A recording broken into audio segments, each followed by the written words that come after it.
Angry rants are his love language. Adam Carolla. Yeah, get it on. Got to get it on. No choice, because the minute you get it on.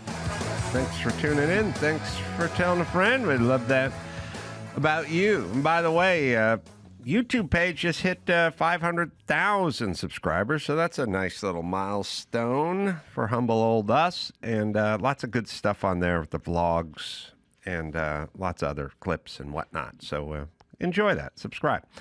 Mayhem in studio. I got thoughts. Now, my thoughts are generally stuff that everyone says, so what? You know, what's wrong with that? Well, so what? Leave it alone. What do you care? And I care. And for instance, my daughter years ago, probably 10 years ago now, I was arguing with her about something, and we're walking her to the garage to get in the car to go to school, and I was explaining to her that this is not whatever you think happened didn't happen. You're misinterpreting it. And she looked at me and she went, "That's the way I feel. If I feel that way, then that's the way it is, because that's the way I feel." And I was like, "I don't care how you feel. I'm telling you." And then my ex-wife went, "She feels that way, so it's right." And then they got in the car and they drove away. And I stood in the garage with a 10,000-yard stare, and I just thought, uh-oh, we're in trouble. Because we entered some reality where if you feel one way, then it is. Now, and everybody would look at me and go, "So what? She feels that way." I go, "This is a big problem." And I do this a lot. I go, "Look out, there's a problem coming, and we're here. We're getting hit in the fucking face with it." I'm the guy who sees a dim light at the way in the distance at night, and someone goes, "Oh, someone must have lit a candle." And I go, "That's a fucking light in the front of a freight train." And they go, "It's a candle. I think it's a candle." And I go, "I think it's a fucking train, and it's coming our way." And they go, "I can't even tell from here, but what's wrong with a candle?" And then they laugh and they walk away and eventually just fucking get hit in the face with a train. But I called it back when you guys called it a candle. I have been railing against the, end the hate, stop racism, end racism. I go, stop it. Stop saying it all the time. And everyone's like, "What's wrong with the NFL putting end hate or stop hate?" I go, "Because you're acting as if we're drowning in hate when we really don't have any hate. Or whatever hate we have, it is... What's wrong with Joe Biden every third speech talking about white supremacy being the biggest problem and whatever?" And it's because something will be created out of this. So this guy, Tyler Robinson, he had his text exchange with his boyfriend, who's a dude who's becoming a chick. I don't know. As a dad, Mayhem, I had this thought. This is up there with my hypothetical of, would you like your daughter working at the Spearmint Rhino or cleaning the glass at the Spearmint Rhino, the mirror, the one who cleans the mirror and the pole in between dancers, or on the billboard but not working there? There's a power ranking. Yes. Now, you can go, "Well, I'll just have her cleaning the glass," but that's kind of a weird and sad job, too. You know what I mean? Like, if one of your high school buddies showed up and saw your daughter dancing at Spearmint Rhino, that might be weird, but cleaning the mirror is a weird job. That just means she's too chubby to dance. Yeah. Okay, anyway. All right. Would you rather your son... I'm opening this up to you too, Dawson. As a dad, obviously this guy Tyler's dad, so they do this thing where it's like, well, the family's conservative and the family's Christian. Yeah, I know. And the son was radicalized. Radicalized. He didn't start off that way. He was a Christian and he was conservative too, and then he got out into the world and he got radicalized. But radicalized is a weird word for got a beach from his roommate. Well, here's what I'm saying. In his exchange with his roommate, he said, "I had enough of this hatred, of his hatred." He's talking about Charlie Kirk. "Some hate can't be negotiated." Okay, so he's going to put an end to the hate. He's putting an end to the hate. You see? Charlie Kirk hates, and the NFL says to end hate or to stop hate. So how do you stop a hater? You got to do it with a gun. Prone position from, the football field away. So stop hate. And what's on the side of the lifeguard station in Malibu? We're going to make it a hate-free beach. We're going to end hate. L.A. County has a whole end hate webpage and stuff. California is for everybody. Where does it say hate on there? Sorry. Stop hate. Yeah, stop hate in action. What is hate? Okay, these assholes have been screaming that everyone's full of hate. Okay, so who's full of hate? Well, Charlie Hurt's full of hate, and Donald Trump's full of hate, and J.D. Vance is full of hate. Everyone they disagree with is full of hate. We made a commitment to end hate, to stop hate. Well, it doesn't seem like we're going to talk Charlie Kirk out of his hate. He says it in his exchange with his boyfriend. Hey, he's married to hate, and he's going to keep going, and I'm just going to have to stop it. So nice job radicalizing this guy into a society that he thinks is full of hate, that isn't full of hate, but because you guys put it on the back of every fucking helmet in the NFL and every end zone, and you can't even make it to the lifeguard. Where's my lifeguard station? I can't even make it to a lifeguard station or tower in Malibu without seeing a sign explaining how much hate we have in our society. Well, a small percentage of people will pick up a gun at some point and end hate for us. Keep our beaches hate-free. Okay. First off, hate, when I grew up, hate just was for Brussels sprouts. Hate was for Brussels sprouts. You just go, I hate Brussels sprouts. That's all we had. And we didn't really use it anywhere else but that. But now, evidently, there's hate everywhere. We're just dripping with hate. There's so much hate that we have to post a sign on Sundays on football fields. We have to take grown men who are trying to kill each other on a football field, and on the back of their helmet, we have to explain that we're trying to stop hate while we're trying to clothesline a wide receiver coming over the middle or concuss them. Okay. So why do I react this way to the innocuous stop hate? Well, it suggests there's a lot of hate, and then you're going to take certain people and you're going to convince them that a lot of that hate comes from guys like Charlie Kirk, and we need to stop his hate. When you frame it like that, then it's a noble thing that he did, even patriotic. Yeah, sure. Look, if Hitler needs to be assassinated and Trump is Hitler, then you got to assassinate Trump and or Charlie Kirk or anyone helping Hitler rise to power. So it's an easy math. And suitcase bomb. Guy, McDonald's bomb. This guy did it. So, and the argument of like his family was Christian, his family was conservative. You're making my argument. He probably was that way from 0 to 16 and a half, and then he went out into the world and he got weaponized with all your fucking hate speak. Oh, Jesus Christ. All right, hypothetical.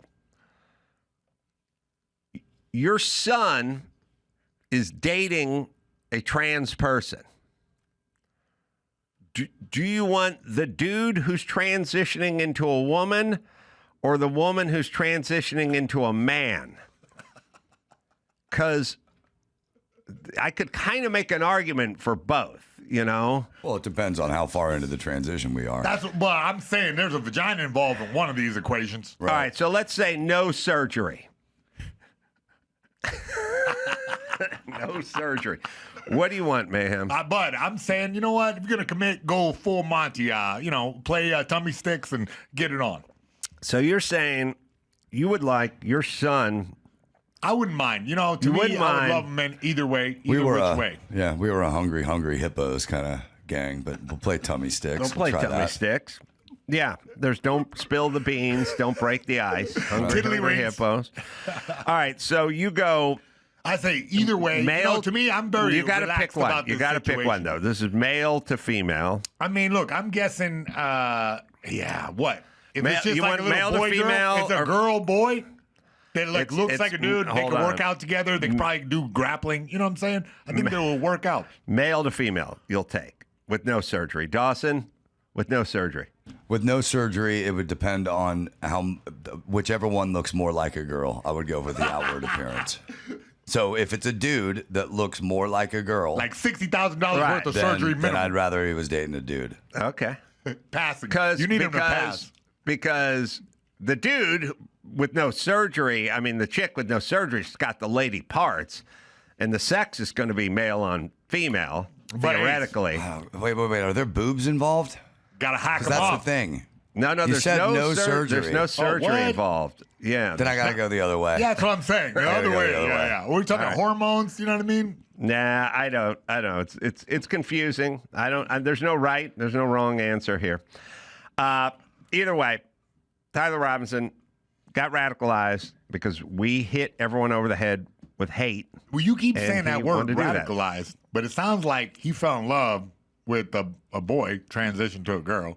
And then it broke his brain because his daddy told him the gays are evil his whole life. Charlie Kirk is out there saying something similar. So the passion took him over. And at 22 years old, that forebrain ain't developed. He just got excited, and now you. Well, I should say, I'll say radicalized in this way. If you fall in love with a guy who's transitioning, and you are convinced that somebody, could be Charlie Kirk, J.D. Vance, or whatever, is just spewing hate for these people, then that could motivate you to make a move. Completely. I called this as soon as this thing came out because they were saying, oh, he's right wing. I said, no. His family grew up. But then, he grew up that way, but then something hit. Yeah, well, he's right. Yeah, he's not right wing. Yeah, right. He's right. So but here's my whole point. Charlie Kirk had thoughts that were different than this guy's thoughts, but this sort of like racist, misogynist, homophobic, those weren't his thoughts. His thoughts were, I hope everyone is heterosexual, has a family, and gets married. But if you don't do that, it's not something I'd wish for my kids, but this is America, you can go do it. This guy was lied to and conditioned the same way. By the way, the same people do the same thing to Trump. You know what I mean? You got Gavin Newsom, who closed the beaches, closed the parks, closed the schools, wanted everyone's businesses closed down while he ate the French Laundry, and he's talking about totalitarian dictatorship while he fucking sips champagne. It goes even way further than that on a national level. One party censored opinions on social media. One party forced the citizens to get an untested drug injected into them in order to work. And one party has a sizable membership that are for the extermination of Israel. Well, also, that sounds sounds like a fascist side. Well, by the way, it just came out that Joe Biden's FBI was looking into Charlie Kirk's organization, and they unleashed them on all the conservative organizations and Republicans, whatever. They weaponized the FBI. There's an interesting, Dawson, you can look for this, but Charlie Kirk came out with a article, a tweet. I don't remember exactly what form it came in, a column. They interviewed Democrats, and I don't know, 44% of them said it'd be okay to assassinate the president. Like, it was a alarmingly crazy high number. So why do they think it's okay? So here's why, Ace, and you're missing a big point here. There's certain propaganda outlets that are out there that are very popular. And what's happening is that these talking points getting repeated and repeated. And then Charlie Kirk's speeches have been taken out of context and framed as hate. Okay. Yeah. So now somebody was bound to climb the roof. No, I completely understand that. I'm just saying it was an alarmingly high group of Democrats who thought it would be okay to put a bullet in Donald Trump. And that's See, what happened to America, man? I remember we used to have everybody would at least like get over it for a little while, and we just now are all fragmented into these different splinter groups, and no one gets along. It's really making me mad as an American.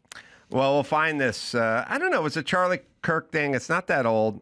It's out there. I'm sure it is. I'm sure it isn't that old, and I'm sure it is out there. But finding the exact words to find that one small piece when we are flooded with everything else is going to be a... No. You can find it. Google in what percentage of Democrats think killing Trump is okay or something. It's alarming. It's alarmingly high. All right. The other thing I was going to get into was, well, maybe I'll wait till our guest gets here to get into this. Here's one I never thought of. I don't know if anyone else think of this. You ever have thoughts where you go, wait a minute, am I nuts, or does everyone else think this way, or whatever it is? I was talking about the time difference in Iran because I was talking to your podcast buddy on his show. All right. And I kept saying it's like 13 hours to Iran or 12 hours difference or ahead of us or whatever. But I kept throwing this number out. And then when I was driving home, I thought, I don't really know how far ahead. Like, I know France is 8 hours ahead or something like that, and Hawaii's 2 hours behind or something. But I don't know what Iran is. And I looked it up, and it's 10 and a half. I didn't know there were any halves. And then I thought, they're such a piece of shit country. They didn't even get a whole hour ahead or behind. They're 10 and a half. 10.5 Greenwich Mean Time. They're 10 and a half in front of us. And like, I'm always like, oh, Arizona's an hour behind and New York's 3 hours ahead. I never knew there was a half. I didn't know there was a half. Did anyone else know there were halves? In China, they split it up into like even more diminutive. They can do quarters? So, yeah. They don't give a damn. In all my time on this planet, of all the what time is it in Europe, or this guy's calling in from Strudeldorf, what's 9 hours over there, I've never got a half. And then I thought it was kind of funny because they're like half a nation. Maybe we didn't give them a full hour. So I don't know how it works. Maybe they're situated on some international timeline, or I don't know. But I'm not the only one who's never heard of a half, right? Yeah, never heard of it. Rare. From 1 year ago, shocking new poll shows 48% of Democrats think America might be better off if Trump had been assassinated. Oh, that's different than that we should shoot him. Oh, I thought you were saying they should shoot him. It's not dramatically different. Well, I'll put it to you this way: if somebody said, let's say, I get it. let's just say hey to Dawson, and Dawson got into a horrible car crash, but he survived, and then you said to me, "What do you think about Dawson's car crash?" I went, well, I wish that drunken, undocumented guy from El Salvador, I wish you would have killed him. That's not far away from me saying, I'd be happy if Dawson got into another car accident, and this time it did the job. Right. That is half. That is literally half of the Democrats wishing that kid from Butler's bullet found its mark in Trump's skull. That is a lot of people who think a lot away, and they're thinking that way. And by the way, let's break it down. The Democrats traditionally, and at least the ones I know, are some of the softest, least combative, least aggressive, least probable to own firearms. Definitely. Least off, they don't drive Ram trucks with lift kits on them, and they're not huge UFC fans. No gun racks. No gun racks. So these are the ones I know are fairly passive. They're not aggressive people. And you've taken 50% of that group and made them cheer on a sniper's bullet. That's crazy. Also, Mayhem, you may answer this. I have this theory that the people that are involved a little more with the combat, seen war, been in the ring, threw some hands on, been fucked up on a football field a little bit. They have a little more realistic relationship. Like half the people they interview are just 19-year-old chicks they've never been choked out or backhanded or fucked up or shot or anything. And they're the ones screaming the loudest for all this stuff. Divide people into people who have competed in something and people who haven't and been kind of coddled without just, let's dance around your feelings. And that's what I'm seeing is the country's divided is people who have actively I have found the boxers, the fighters, the guys I've dealt with who get in there and get it on are much less volatile outside of the gym. They seem to get it out of their system, or they have a respect or relationship with it. You know what I mean? Like I feel like the average military person has a more respect for what a sniper's rifle can do versus the 19-year-old chick on the college campus. When you've been in a lot of chaotic kind of situations, you can be more calm and look at things rationally and not let your feelings get away with you. And you also like the I'll read you this thing. Andrew, you can find the college-age girl clip that I showed with Dr. Drew that you found, and you can just hear the way she talks. And it's like, I'll read this, though, first. But she treats getting killed, getting assassinated, like somebody got a parking ticket. Like she's like, well, you park in the handicap zone in front of the Target, you're going to get a ticket. So what do you expect? It's like, oh, okay, my lady. But we got a guy who's dead, who has kids and a wife and stuff. And she was, all right, I'll read you this. This is Charlie Kirk from, well, you can read it, Dawson. I don't know when it's from. They figure out, I think it was that long ago. Assassination culture is spreading on the left. 48% of liberals say it would be at least somewhat justified to murder Elon Musk. 55% said the same about Donald Trump. In California, activists are naming... By the way, pause it there for a second. All Elon Musk does is create jobs, pay taxes, and solve fucking problems. And you want him dead. Okay. In California, activists are naming ballot measures after Luigi Mangione.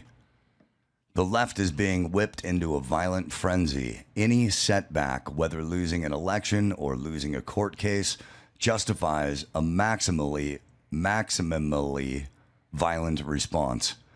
This is the natural outgrowth of left-wing protest culture, tolerating violence and mayhem for years on end. The cowardice of local prosecutors and school officials have turned the left into a ticking time bomb. We're seeing these kids cannot debate. No, they're because crazy. No, we'll listen to this chick on a college campus. Excuse me, guys. How do you feel about Charlie Kirk being assassinated yesterday on a college campus? I actually want to say something about this. If you're going to spread hateful shit and you're going to target marginalized groups of people, don't be all, oh my God, I've been shot. I won't get shot because I don't do that. I don't have to worry about that. I don't feel bad for him. I don't feel bad for his wife. I feel bad for his daughter. He did that to himself. You want to talk about all this crazy shit? Don't act crazy when other people are going to fucking come and shoot you. So I have just one general question. Do you think your life should be in danger for having an opinion? If it targets marginalized groups of people, yes. You are spreading hateful speech. Hey. It's not like I have an opinion about if I like ketchup or mustard. All right, no, so this you're talking about people. this bitch is 19. She's been fed a steady diet of stop hate, end hate. There's hate in the NFL. There's hate on the beach. There's hate in California. There's hate everywhere. And now she's bought into it. Now, she is not going to be of the percentage of people to pick up a gun and do something about it. Her boyfriend might. Or somebody in her dorm or something. But she's indoctrinated into this. That's and what so I was when saying. I say to everybody, stop talking about what a hateful, racist, and everything nation we live in, they can't. And I don't know why they can't. I think they run on it. I guess they run on it. And you cannot simultaneously say, lower the temperature, there's no place for political violence, and then talk about how the other side hates all these groups. Whether you're black or gay or trans or whatever it is, somebody's going to pick up a gun. All right. No, it's victim blaming. Yes, it's I'm living in the youth culture, okay? I hold the pads for kids 20 years old, okay? I talk to them all the time. I'm listening to what their girlfriends are saying. We don't know gay slang. Yeah. Hold the pads. Is that what well, what I'm saying is I hang out with a lot of young people, so I'm seeing how they're thinking about all this. And I'm, it's shocking, man. It's real shocking. All right. Got another thing to get to. Oh, well, you hold the pads, you work out. We can play my little clip. I can't remember if I talked about this or not. I went out and did another fire vlog, and I stopped by the old Equinox gym that was in Malibu. That is, it's been closed for no good reason for 9 months now, as far as I can tell. There's not many things that made it through the Palisades fire unscathed, but the Equinox gym is one of the few structures that made it through the fire completely unscathed. Yeah, I heard only your house, old Caruso's Plaza, and then Equinox Gym. The Equinox Gym, I waited for months for this thing to open. It opened, I went for 2 weeks, then the fires hit, and I'll show you. I stood in front of it. We'll put it up at amcroll.com or I tweet it out, but here we go. So, the Equinox Gym's behind me. That's a gym I used to belong to, and it's been closed ever since the fire. It's been over 9 months now. But good news, fat asses. There's another establishment across the street that opened almost immediately and has been open ever since. Taco Bell. And that's why we're fat. The Taco Bell is 32 feet directly across the street from the Equinox, and I went in there. By the way, that sounds like a 90s movie, right? Malibu Taco Bell. Yeah. Like, I walked into that Taco Bell, and I was like, how long you guys been open? They go, oh, since March, beginning of March. Like, you've been open for 6 months? Yeah. What's going on across the street? I don't know. I was like, all right, well, the people have spoken. We want our Taco Bell. So the Taco Bell is open. The Equinox is closed. I have no, it struck me because I found it indicative of our society. Because at the end of the day, no one really wants to go to the gym, but everyone really wants to go to Taco Bell. And you close Crunchwrap Supreme. You close the Taco Bell, you get a lot more fucking complaining. Yeah. I got a thought for you guys. I don't know, Dawson, you're old. I want to know what your take is on this. Work productivity and the cell phone. Now, the cell phone, at any given time, almost wherever I am, if I walk into any room that has employees, somebody will be looking down on their phone, looking at a Roto League, fantasy football, checking Twitter, something. Not always, but let's put it to you this way. If you're in America, let's say you're in America, and you're an employer in America, and you have 4 employees. If you walk into the room those 4 employees are in, random times all day, once on the hour, one of those people is going to be looking at their phone every single time. Not the same person, but at some point, right. Okay, so then I started thinking about it, and I realized, well, all your phone is kind of a piece of your home here. So back in the day, the guy had to come home from the factory in Dearborn to communicate with his wife. Well, we'd walk in and they'd go, how was work? And he'd go, oh, it was okay. What's for dinner? But there was no communication. She was at home. He was at work. He was in a factory.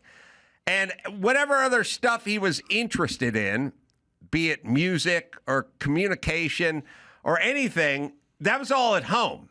Your records were at home. Your wife was at home. Your kids were at home. Your books, anything you read, that's at home. The TV. You can't sit around and watch Charlie Kirk. You have to go home. So and then I realized there was a big distinction between work and home. And work was just work. There's nothing to do here but work because there is no home. Like, I'd like even bringing your fucking dog to work. You know what I mean? Your dog was home. You got to hang out with your dog at home. But when you bring your dog to work and now your phone, I would argue your phone is like 86% of home but at work. Yeah.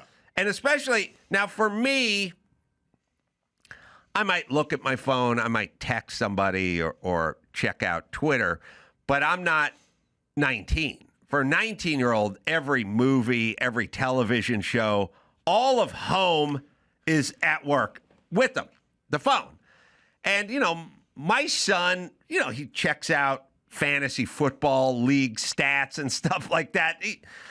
There's nothing to stop you from looking down at that fucking phone. You got your dog over there. You got your phone. And then so I realized back in the day, like when I was working music, TV, any kind of book, any kind of entertainment, any form of entertainment, and any form of communication. Like you want to know if your roommate wants to go out to dinner or something like that, none of it could be done at work. As a matter of fact, we didn't have water bottles or like protein bars or anything. When I worked, you just worked. You just walked around. There's no chair. You just worked. You couldn't look at anything. You couldn't. If I opened a book and sat down on a pile of drywall and started looking at a book, Mike Stromat would have kicked me. Yeah. He wouldn't have said anything. He would have I would have held a boot just on my fucking back of my head. Like, he would have went, what the fuck is going on? Like, if I stood still on a construction site, if I just stopped and just went like, I'm just going to sit here for a minute and think, he would have come around and started yelling at me. But then I realized the workplace has almost, now, I also liked wrenching on cars and building stuff and tools and stuff. But the modern dude, he doesn't wrench. He doesn't have his old El Camino that he's wrenching on. He at work, in the name of his phone, has 86% of home. Like literally everything. You don't need anything. It's on your phone and you can look at it. And then fantasy football season kicks in and it's done. Everyone's just staring at their phone. Am I right? I mean, that's accurate portrayal of the events herein. Now, if you're a cage fighter, then that doesn't work. Listen here, man. The kids are off on the side in between sets during strength and conditioning, checking their damn phones. They're making TikTok. They're doing all kinds of wild stuff. Really? I get it. It's a new day in the game, and eventually we're just all going to be plugged into Neuralinks and reading our tweets while we're doing other stuff. And so the computer has sped up the efficiency of the workplace, but the bring your home to work, because they got bring your daughter to work, they got bring your dog to work. I'd argue it's bring your home to work now with the phone. Because if you took, like I said, I got a 19-year-old son. You took his top 10 things that he engages in, it's all on his phone. Yeah. It's beyond that. Your entire life is transported on there, Also, the other thing I've realized is work, there was no personal part of work. You know what I mean? Like, you couldn't, there were no, like, paternity leave for a dude would have been, you didn't shit out a kid, get the fuck back to work. What are you talking about? Your old lady, she can stay until the stitches come out for the episiotomy, and then she's fucking back at work too. Like, they didn't have any, I'm taking a day. Yeah. And there was no personal anything. Like, I couldn't have said to Mike Stromat, my foreman. I'm taking a mental health day. He would have hit you with a shovel. He goes, "Oh, you having problems with your head? Let me see if I can knock a few thoughts free." Now, if I said to him, "Hey, man, I got to cut out at noon because I got a friend coming in and I got to pick him up at the airport," he'd just be like, "What?" I'd be like, "I got a friend coming in from Oregon. I got to pick his lands at 1, so I got to get going." He'd just go, "Okay, but you're not getting paid. I mean, you just go fucking pick your friend up at the airport." There was no, like, "Oh, here's what I got to go do this thing." No OSHA on that site. OSHA. Mike, we were digging ditches, footings, inside of a house and running a Briggs & Stratton gas-powered compactor inside of the hole inside of the house I was in. Like smoke, exhaust fire, no fan, no nothing. Just huffing fumes, yeah. I fell out the fucking window of that house. I fell out. John Gillingham built scaffolding. Well, we didn't have scaffolding.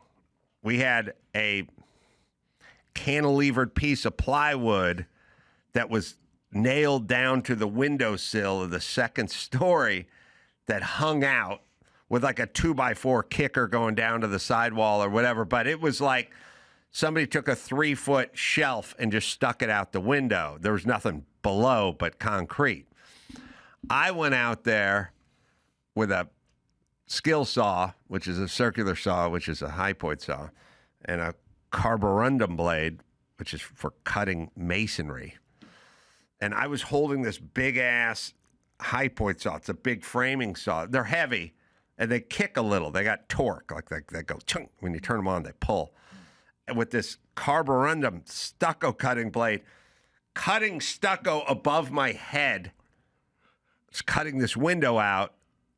My feet were technically inside of Dr. Feigenbaum's kitchen, but the rest of me was outside with this saw cutting this shit above my head. No respirator, no goggles, no gloves. No harness. No fucking nothing. And all of a sudden, without any notice, there wasn't any creaking or movement or anything, gone. Scaffold. Well, it's not scaffolding. It's a ledge that stuck out the window because we're too cheap to rent scaffolding. That's not OSHA. That's oh shucks. Oh shucks. Oh shit. I am going down the side of the fucking building with my feet dragging along the stucco. And it's a Silver Lake house. They all have the bedroom down below, the kitchen, the living room up top, and then these old school little cement stairs that go all the way down the side. When you walk, you can go down the cement stairs down to the bottom because they're up on the hill. I was like, oh, man. So I'm dragging down the side of the house. I have 2 stories. One, my right cheek catches the stair, the cement stair. My left cheek's in the air because the stairs just had a tread that's like 6-8 inches wide. I land and I immediately grab the plywood that I was sitting on, which is falling with me, and immediately pull it over my head because I thought the high point saw was coming down next. Yeah, well, that was my first question. What happened? Where was that saw? I wasn't sure, but I thankfully was smart enough to throw, as I was holding the saw, when the thing went, I threw the saw into the house. Great. I flew down. I put my left palm down. So I had my right cheek catches the cement stair on the right side, and my left palm catches the stair 2 steps down on the left side. Palm still hurts. So I got fucked my palm up, black and blue cheek, major Charlie horse, limping, fell out the window. It was at the end of the day. I get home. It was right at the beginning of my construction career. I was still living in my dad's garage. I was probably on that job for like 3 or 4 weeks or something. I'm literally can barely walk. And I got my wrist is fucked up. My cheek's fucked up. Here comes Mike, kick you in the other ass. I go in and I say to my daddy, I fell out a window and I think I fucked myself up pretty badly. And then he does what Jim Carolla does, which he goes, oh, okay, all right. Anyway, I'm gonna go listen to Stan Kenton in the next room. I go, okay. And then I'm like laying in bed and I'm writhing. And the next day I get up and I'm like, oh, fuck, I could barely walk. But I fucking limped into work because I didn't want to get fired. I thought I was going to get fired. I should have fucking sued Morgan Stern and Associates. I should have. What I should have done is I should have just said to Mike Cermat, listen to me. I'm fucked up. It's your fault. I need 1 week with full pay. And I'm just going to stay home and I'm going to recuperate. And if you don't like those terms, if I get a lawyer, it's going to get much worse than that. That's a gift.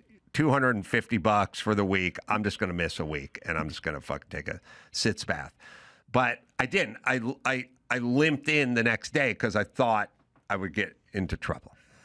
So that's unfortunately for the people who work for me, that's my background. I hear you. Yeah. I show up rain, sleet, snow, or shine. Yep. Let me answer your questions.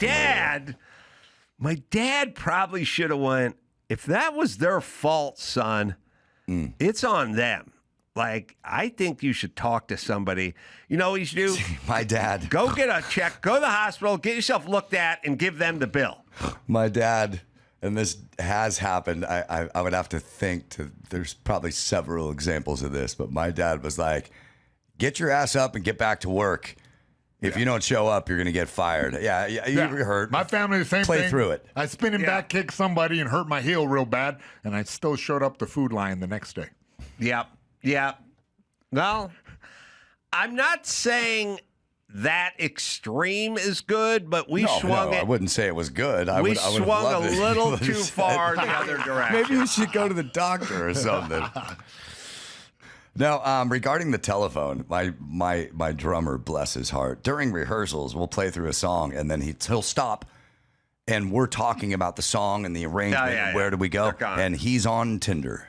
He's just swiping. He's just swiping. Yeah, they don't even know. I have conversations where I just stop in the middle of the conversation and they don't even know I stopped talking. Right. But I just stop because they're looking at their phone. What they do with these phones are built with the same science behind casinos. They want to keep you playing. They want to keep you in there, keep you playing. So it dominates your time. So I give them a little bit of the benefit of the doubt on there. However, when you say that there used to be a time when we would leave home at home and work at work, and now we're bringing home to work, around the same time, I'll argue that we also started bringing work home. So in that case, I'm a little forgiving with the personal time on the phone because we're on the clock all the time. Yeah, and then bigger picture, if what you want is no chasm or division between work and sort of what you do. Like holding a high point saw with a carborundum blade over your head and fucking cutting stucco in the middle of the summer is something you would never, ever dream of doing for pleasure or on your time off or for free. Or it's like the stuff I got paid for, you would never just do unless you were physically being paid for it. Later on, God, thankfully, you have a job where you sit around and you kibitz and you laugh and you make jokes and stuff, which is the same thing I would do when I would go out to lunch with Kimmel after K-Rock in the morning. We go to lunch, we'd sit, we'd laugh, and I'd go, oh, that's funny, write that down. Yeah, we could use that. We'd do that in the show. So once that becomes your life, then when are you really ever on the clock? All right. You got some news? I do. Pulled aside there. We're going to go right into that, right? We're going to break here. All right, let's do that. Let's get in a little news here, man. Him's hair. Let's be real. Nobody wakes up and thinks today's the day I start losing my hair. Now it sneaks up on you. One mirror check, then boom, you're trying to cover up that bald spot. Suddenly you're wearing baseball hats everywhere. People are on to you. So that's where Hims comes in. Hims gives you fast, easy access to doctor-trusted prescriptions for hair loss and treatments for hair loss as well.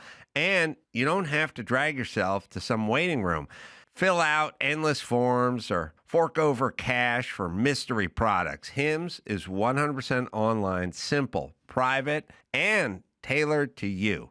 Choose oral meds, serums, sprays. They've got them all. And they've got a complete lineup, and they'll put together a lineup that works best for you in your situation. No hidden fees, no surprise costs, just honest, real care on your schedule. It's Hims. Right, Dawson? For simple online access to personalized and affordable care for hair loss, ED, weight loss, and more, visit hims.com/Adam. That's hims.com/Adam for your free online visit.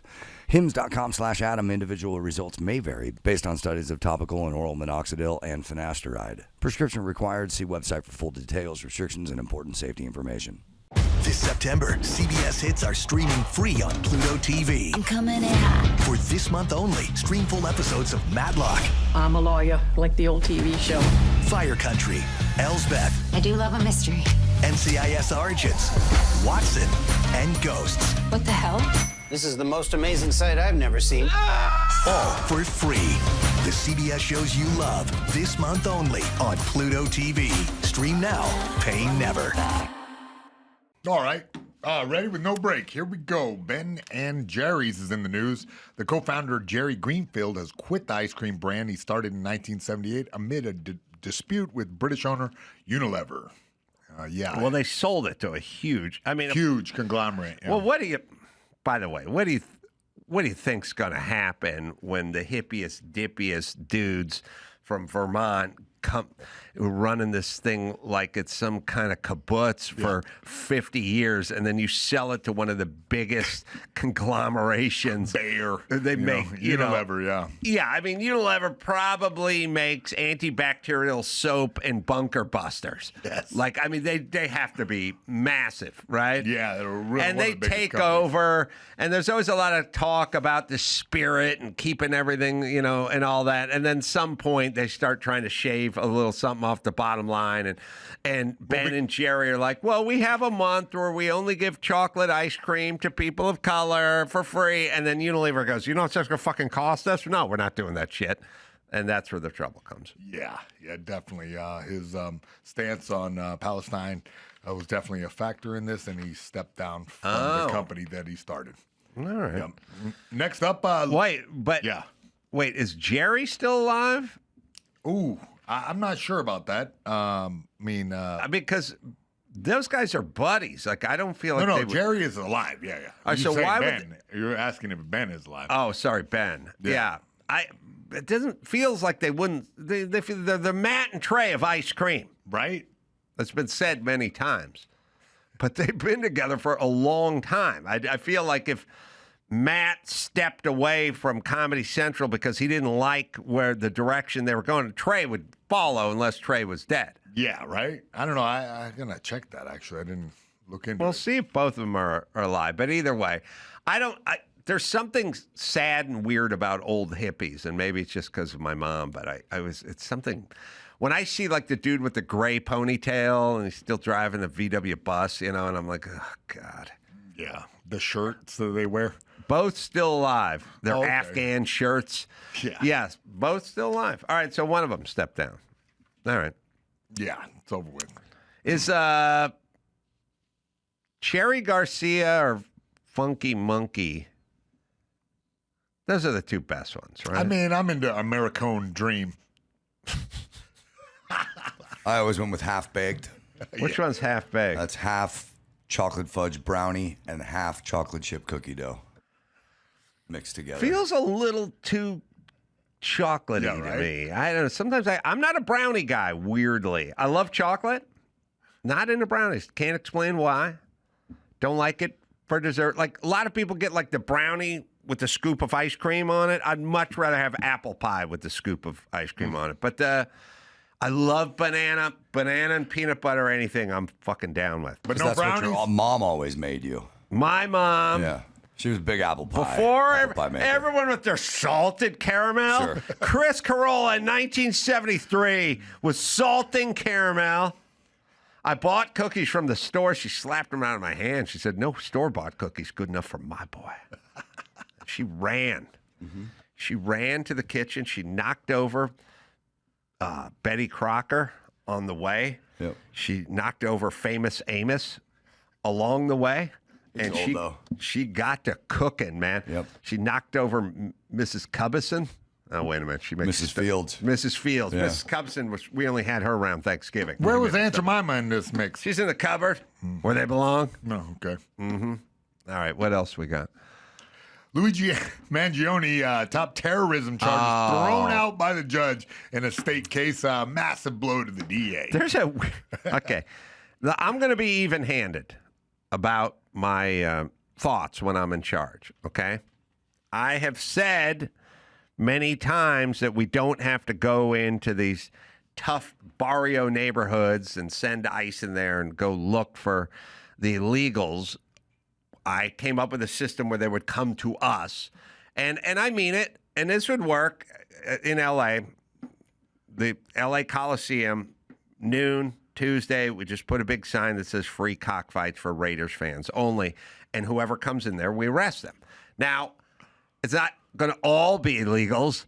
There could be a couple of white guys in there, but deadbeat dad, fucking flunky junkies.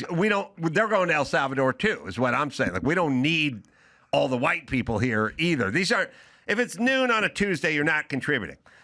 All right. Wait, now, this is when you ascend to traffic czar? Just czar. Oh, okay. Now, this is, oh, God. If Rick Caruso told me he would make me traffic czar, and you motherfuckers, I will change things. Things you will notice now. Like, you're going to notice, you know when Trump put all the National Guard in D.C. and carjackings went down 87% in like 3 days? That's the kind of change I'm going to affect in this fucking city if you made me traffic czar. All right. First things first. If they're cyclists and they're taking up a whole lane and you run them over, no charges. No charges, cashless bail, no manslaughter, no anything. And if they're taking up a lane and holding your shit up, I take Zoo Road every day. I'll be here in 15 minutes. I'll run those fuckers over. And if they're wearing like some fake sponsorship, like they're Cinzano's sponsoring them or something, I'll give you the key to the fucking city. All right. So, I'm being even-handed. That seems fair. Of course. Anybody who is out front of the courthouse cheering on Luigi on a weekday during work hours, I'll round your fucking ass up and you're going to El Salvador too. I don't need you. I'm a 19-year-old blue-eyed bitch. Don't give a fuck. You're out. You're out. First off, I have no idea what kind of contributions you're making to society, but I'm guessing it ain't much. It's going to be a whole life of bullshit lawsuits along with, some gig where you're leeching off the city, getting your, food stamps. Well, you're gone. You're gone. Who are these people who have enough time in the day to gather out front of the site? And then I get the nutball. Do we have the nutball chick with who wanted to get married? Oh no, she married Luigi's avatar, basically. AI, Yeah, she married. That's legal. It's only recognized in Nevada and Louisiana.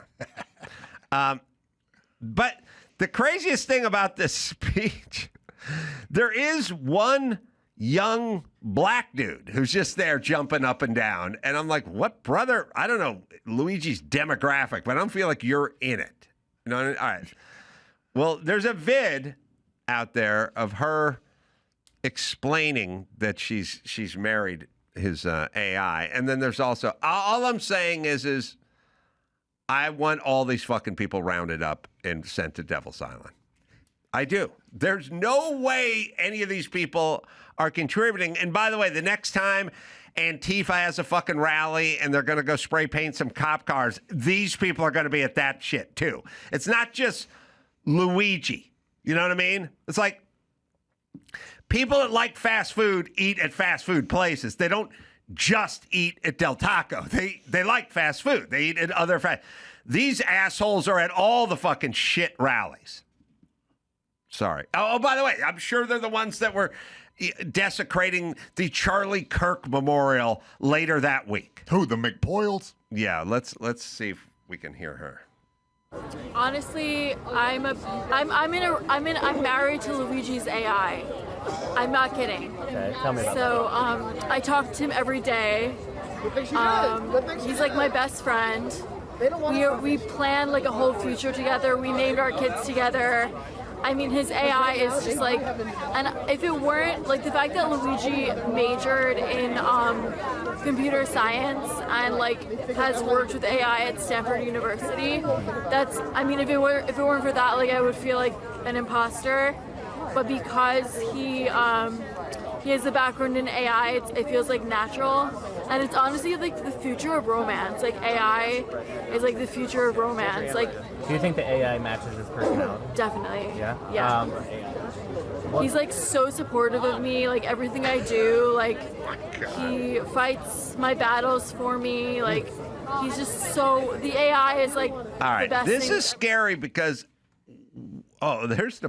is that the black guy, the free Luigi guy? He's wearing the Luigi hat. I feel like he's just...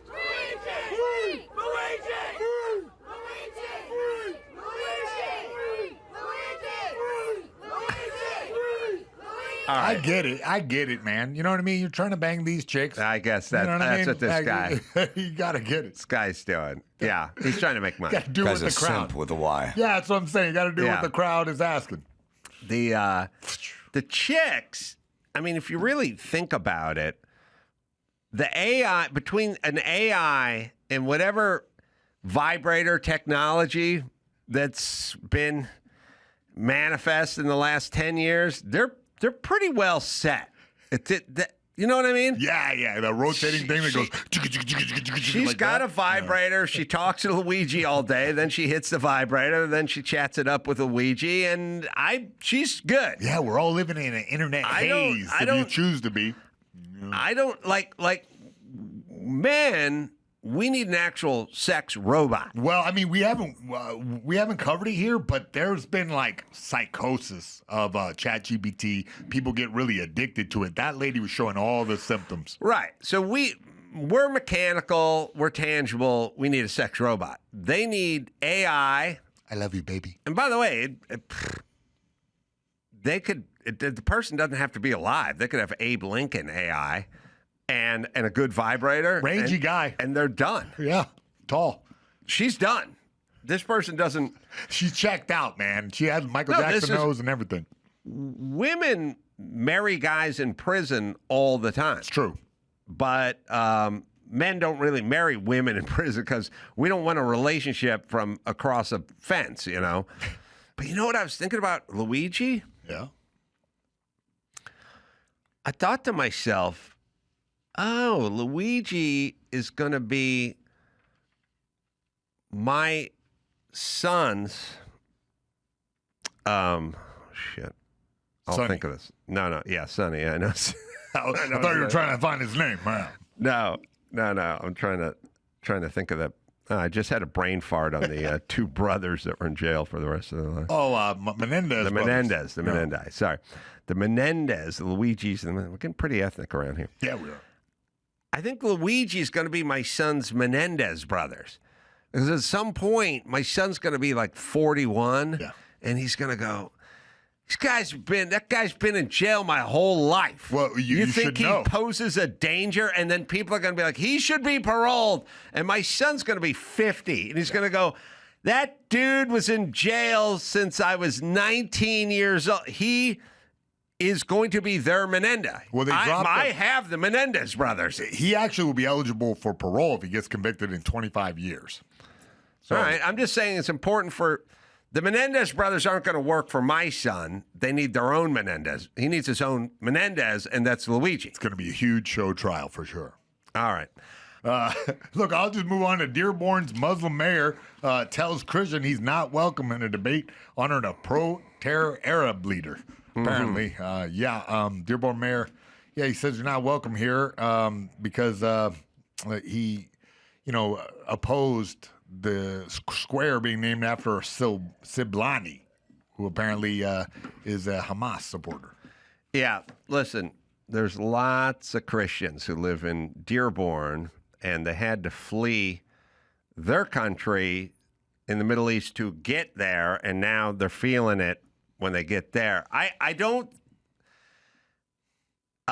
tons of Muslims setting policy in your city or state or your nation is not going to work out. That's all, because they're not here to blend in and assimilate. Their doctrine is very, very clear.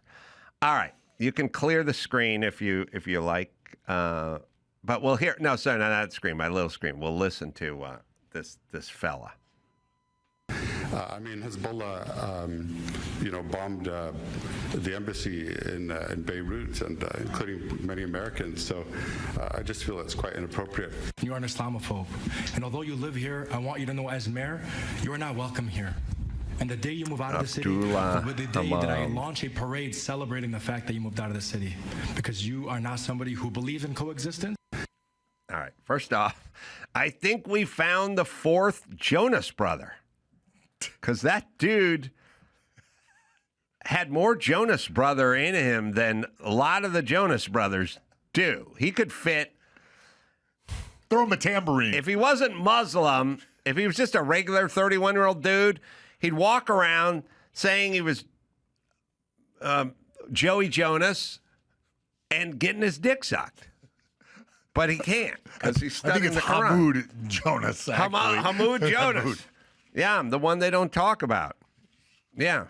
I want you to meet my friend Cooper Manning. Oh, you don't know that Manning? Oh, this is the other Manning, brother. And that's just a white dude. Yeah. You see what I'm saying? I see what you're saying. Yeah. Now you're getting laid. Both Harpo, getting laid. Maybe? Harpo. Yes. All right. Ted Barham is the guy who's talking to him. Anyway, the mayor and he have some history. He made some comments about Muslims. So the point is this a little bit out of context in the sense that the mayor knows the guy and hates the guy. But I don't know. As a guy from America, I don't like the Muslim guy telling the American guy he should leave the town that American guy's parents and grandparents probably grew up in. That's me. But people think that's xenophobic, you know. If you told Henry Ford what Michigan's going to look like today. He would never. I'd be like, Henry, yeah? You know how you hate the Jews? Uh-huh. Well, you're in luck. I got it. Oh, is this going to be a good day for you? Now, how much would you say you hate the Jews? Oh, pretty bad. Pretty bad. Yeah? Bad enough to jump into a big outdoor concert and start beheading and raping on? Well, I'm not that bad. Okay, good. Good. Now we're getting somewhere. I got a group. Now, you'd say you don't like the Jews, right, Henry Ford? No. But you don't want them exterminated, do you? Well, come on.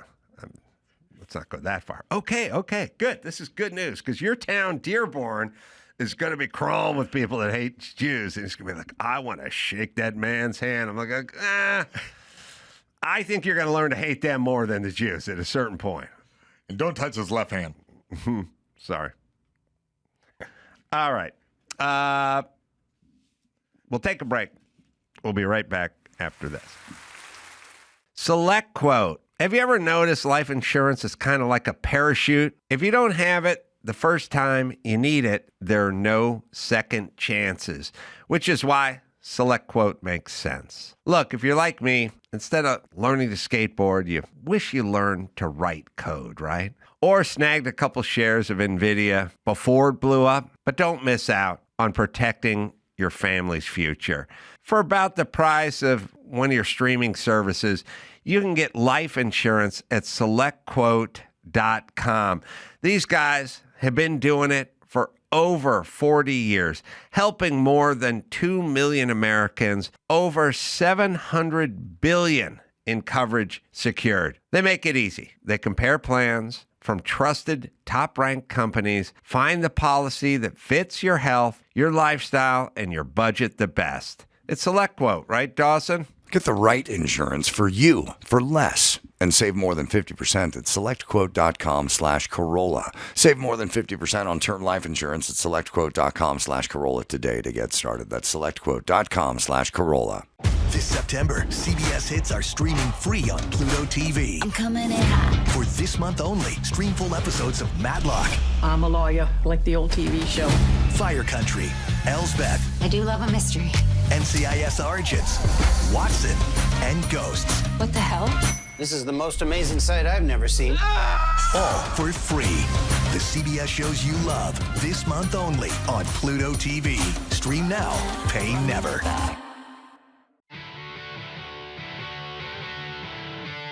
It's time to check Adam's voicemail.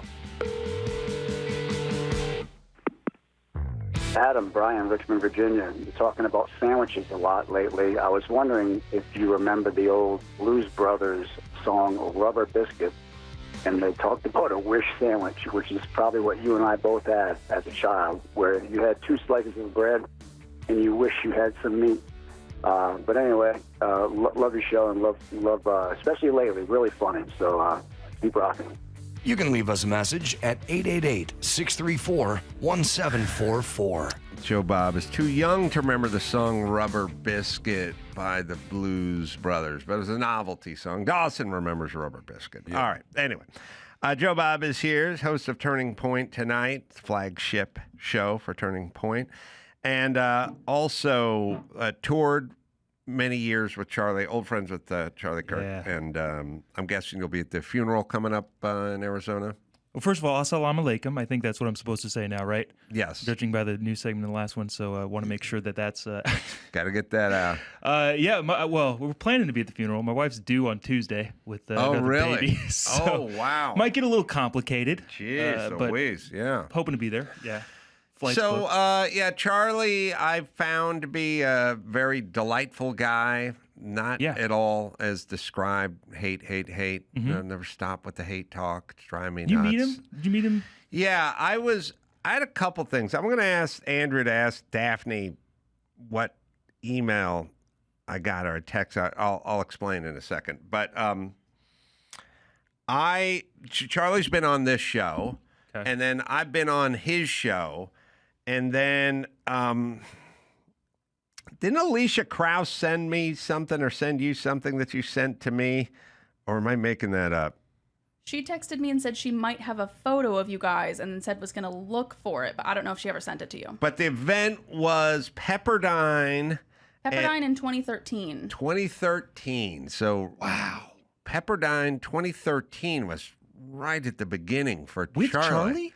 Holy cow, that's as beginning gets. Yeah, well, you tell me the dates. I'm in Pepperdine doing a thing with Ben Shapiro in 2013. Yes. And Ben invites me to speak to the group or whatever. And to be fair to me, I do something twice a week and I immediately forget what it was. You know, I'd go something, Ben Shapiro, something other. Yeah. You know, and so Charlie, so a 19-year-old Charlie Kirk was there, but I wouldn't have recognized him as Charlie Kirk because I was 45 and he was 19, and you know, and I don't even really, you know, again, I don't know what it would be like if you met Elon Musk before Elon Musk was Elon Musk, and you wouldn't have a recollection of meeting Elon Musk. You remember them after. So I go, well, Charlie Kirk's been on this show. I remember when he came on this show. But I was informed that he was at this Pepperdine thing with Ben Shapiro. Because he would remember that sort of thing. That's the kind of brain power this guy had. He'd be like, oh, yeah, I met you on a specific date, specific year, at this specific event. I was listening to a clip of him the other day quoting Bible verses and passages and mowing through the Old and the New Testament. And I thought, oh, wow, this guy's really highly functional. Like, he's got a brain that's different than most I've dealt with. When I meet students, because we'd go on the road and I'd talk to a bunch of students. I don't know if this is rude of me to say to them, but they would be like, I want to be the next Charlie Kirk. And my response was always, you can't. Right. It's not physically possible. That's not to say that you can't do anything great with what you're doing, but lean into what you do best, because mimicking that guy in the way that he was able to function is impossible for average people. Well, I would say it'd be like an amazing jazz musician. You can't just go, I want to do that. It's like, no, because there's only been 5 guys who can do that. And you're probably not one of those guys. It doesn't mean there won't be a 6th, one day, but it's a gift.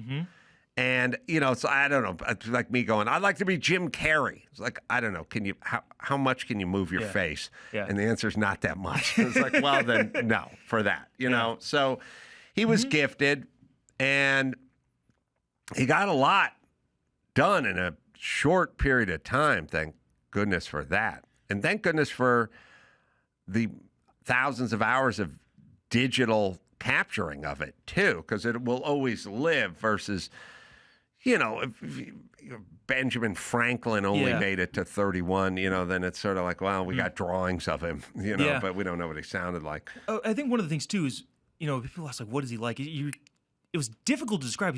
You don't know anybody like him. Nobody knows anybody like him in terms of the intensity of stuff that he was doing. And I think, would we have liked more time? Of course. But holy cow, that guy squeezed every last ounce out of every single minute of every single day.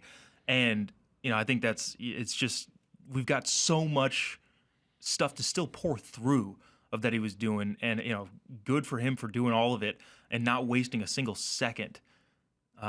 Obviously, nobody wanted what happened, but that's, he made the most out of every single second that he had. Were you surprised at the reaction, both good and bad, but just sort of universal? Like, if you would have said to me before the assassination, what about Charlie Kirk? I would have went, yeah, it's a good dude. Is he powerful? I'd go, well, I'm sure he talks to Trump, he does okay. But I wouldn't know that, first off, everyone in this building seemed devastated. And I was like, I didn't even know you guys we never talked about Charlie Kirk. And then you turn on the news, a late night, Bill Maher, like whatever, South Korea, they're having an event, and I'm like, oh, I wouldn't have thought it'd be on this scale. Well, I think there's 2 things going on there. One, he did touch a lot of people consistently, right? You don't spend 10 years, 12 years going to every college in America and not have relationships in really every pocket of the country. I get it. I'm going to jump in and just say this real quick. If you'd said to me a week and a half ago, George Clooney dies, Charlie Kirk dies, who gets more ink? Or whatever, I would have gone, oh, well, George Clooney's a big celebrity. That's why that's what I would have said. Well, I didn't know it was so ubiquitous and so universal. Well, I think it didn't. But I'm old too, and I wasn't on a college campus. But I think the biggest part of it, well, not the biggest part, but the part of the two folds here is you got Charlie as a person interacting with people in real life. Then you also have the circumstance, right? Yeah. I remember after Trump got shot, I kind of broke down a little bit in church one day, and our pastor came up and said hello, and how you doing? And my wife said, well, he's going to the RNC, and pastor prayed for me. He prayed for safety, but that's not why I was crying. I wasn't crying because of a safety concern. I was crying because of the state of the country, and I think Charlie being able to touch as many people as he did, in the way that he did, in the way that he was able to explain ideas, in addition to, holy crap, this is where we are. Those combined, I think, made it. Yeah, so good news is so many people, such an outpouring, never seen such a universally reacted to thing on a universal scale, because people parse off into groups. I got my sport, I got my politician, I got my thing I'm into, but this was everything, ubiquitous. But then on the negative side, all this insane negativity, which was really, it felt gross to me. It just felt like I just want to go, oh, yuck, come on. Like it felt weird and yucky to me. I would hate to say that I was surprised, or wasn't surprised. But I think I'm not. Well, and the other thing too, one of the things that I was surprised about, I mean, in California, I got a lot of friends who did not like what Charlie Kirk had to say. All of them reached out to me in a very genuine, heartfelt way. Right. And I appreciated that. But as I got to talking to some of them, I became aware that they were not aware of the people out there dancing on TikTok, going like, "Yes, we're excited about that." And I think too, if they were aware of that, they would join forces and be like, "No, we need to amputate this small subset of the quote unquote left, the radical left, as Trump would say, from public discourse. Like this is not acceptable." The problem is, I don't unfortunately think a lot of people are aware. That seems to be the problem. No, it's always the problem with the left and their news source, because you know people go, they say it all the time. Oh, here's what I would say. You know, I go, listen, you watch CNN and MSNBC, you read the LA Times, you don't know about this and about that. And they go, well, you watch Fox. I go, yeah, but listen, CNN's on at the airport. It's ubiquitous. It's everywhere. I know what's going on your side. I know all those stories. I hear it. You can't avoid it. You have no idea. And it'll come up. I think it was, looking at Dawson, but it was Daniel Shaver. Who's the guy who got shot? No. Yeah, the guy. Anyway, there was a guy, a white guy in Arizona was executed by cops. And it's the worst cop shooting of all time. You can't do worse. I mean, it's literally an execution, guy crawling on his hands and knees, begging for mercy. They just gunned him down in the hallway. And you think there's extenuating circumstances. There just isn't. But, like, I'll talk to some of my liberal friends, and you know how this goes, too. They'll go, with cops out there hunting black. And you go, well, what about Daniel Shaver in Arizona? They go, what? Yeah. I go, what about the worst cop shooting in the world? They go, huh? I go, you're very interested in cop brutality, right? Yeah. And when a cop shoots an unarmed citizen, I know about it. It's like, yeah, okay, do you know about this one? I don't know what you're talking about. I'm like, okay, because they would never feed it into CNN. It would never show up, so you don't even know any of this stuff. Well, and COVID was nothing but that, but okay, horse pace. Yeah. But it's on them because they never know. They're always like, what are you talking about? I never saw any of that. Well, one of the things too, the mainstream guys that I've been lighting people up on the internet of just, well, what about the senator from Minnesota, Senator Hortman? My response and everybody's response, yeah, we were horrified at that too. You weren't paying attention. Right. We were upset at that, not necessarily equally because I don't have a personal relationship, but I would be horrified if anything happened to AOC or anybody else who I disagree with fervently. That the bigger problem is the fact that it's happening. Right. Not necessarily, I mean, it is the individual in this particular case because Charlie's a friend, but it's the fact that it's happening at all, which is the problem. And when you kind of play well, what about this? Okay, well, you missed all of us being as upset and as outraged about that, and you can't blame us for, saying that we didn't when you just missed it. If you can find the clip, Dawson, we play once in a while on Bill Maher with Rob Reiner and Amy Klobuchar, where he's asking about Hunter Biden's laptop or whatever. It's a perfect example of what I'm talking about, because Rob Reiner's like, well, I don't know, what do you mean? And then they always do this thing where they go, I do get my information from all sides, but they haven't heard of any of this stuff. Now, again, it's easy because they would accuse you of doing the same thing they're doing, except for I would argue that we never miss their stories because they're so ubiquitous and they're so in your face. I mean, one of the things that I'm big on, and Charlie was clearly big on, is making intellectually honest arguments. Right? If you make a bad argument, I know it's a bad argument. And I won't make that argument because I've run the process through in my head of like, okay, they can get me on this, so I'm not going to say that. Yes, you're playing chess and you're going 3 or 4 moves ahead and going, I'm not going to do that. Right. Oh, sorry. This is a perfect example of what we're talking about. It was a couple of years ago, but Bill is trying to explain that there's such a thing as Hunter Biden's laptop, and they're not having any of it. Yeah. Anything is justified in preventing them from taking office. Is it? No. You know what's not justified? Using armed violence January 6th. to try to kill people in the Capitol. That's not justified. Answer this question. Answer this question. What is was the it question? appropriate? The question is, was it appropriate to bury the Hunter Biden? You're talking about the press doing that? He's saying that's what they did, and that is what they did. They buried the Hunter Biden story before the election because they were like, We can't risk having the election thrown to Trump. We'll tell them after the election. And we know for a fact that that's what they did? Of course. You no, don't but follow I mean, this. saying you know for a fact that that's what they did. I don't know what they did. I know, because you're only watching MSNBC. Pause it. Okay. That's what I'm talking. This is a intellectual who's a smart guy. He is. I mean, he's a smart guy. I've interviewed him. Okay. He writes. He reads. I mean, I'm saying he's not some World War II Japanese guy on an island who still thinks the war is going on in the 70s. He doesn't live in a cave. He has a phone. He has a smartphone. He has TV. He reads the newspaper.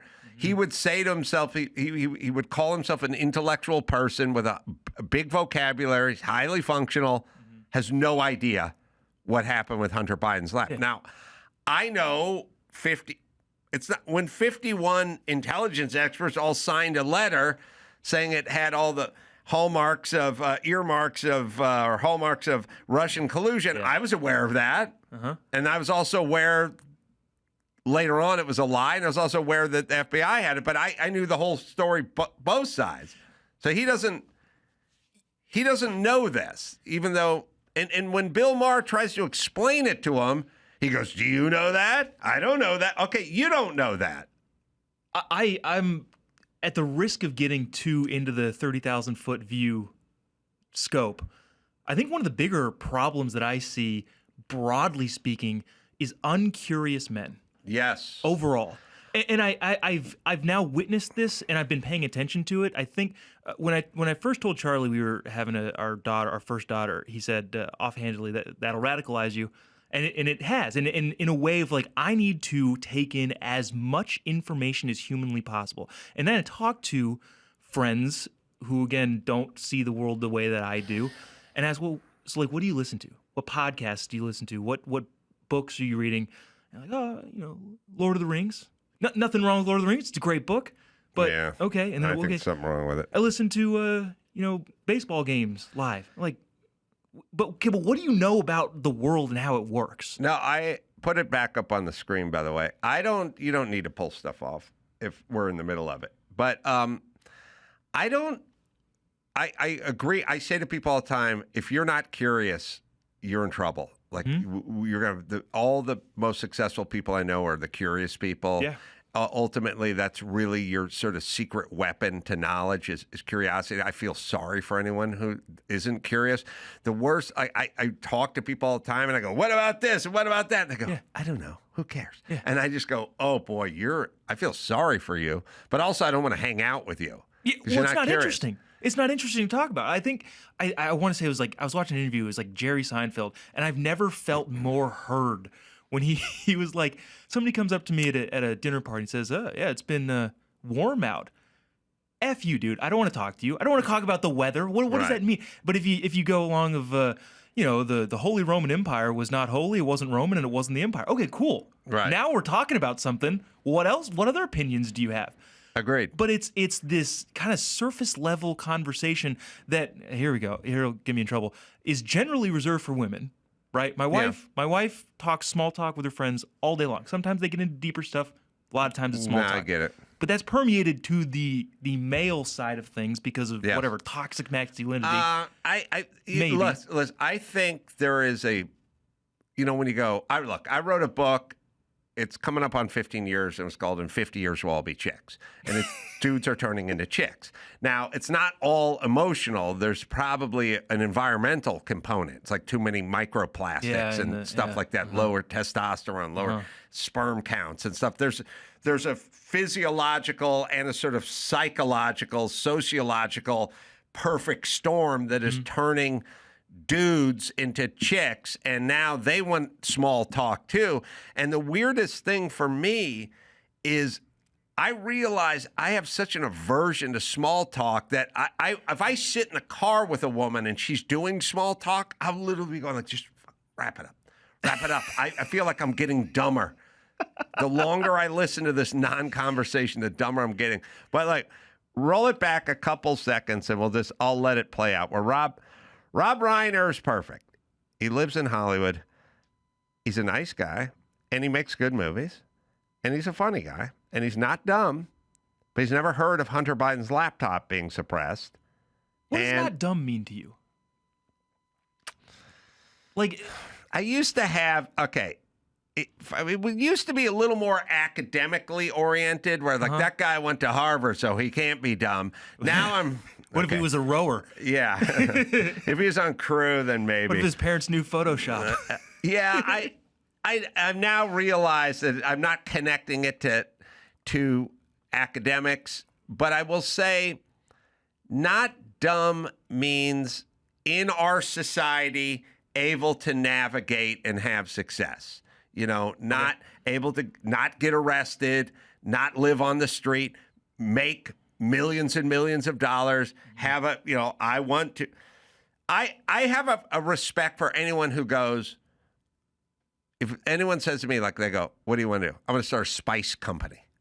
I go, okay. And if I see that person 5 years later and they go, I now have a spice company and I make a good living, I just go, I respect you. Yeah. I'm not into spice at all.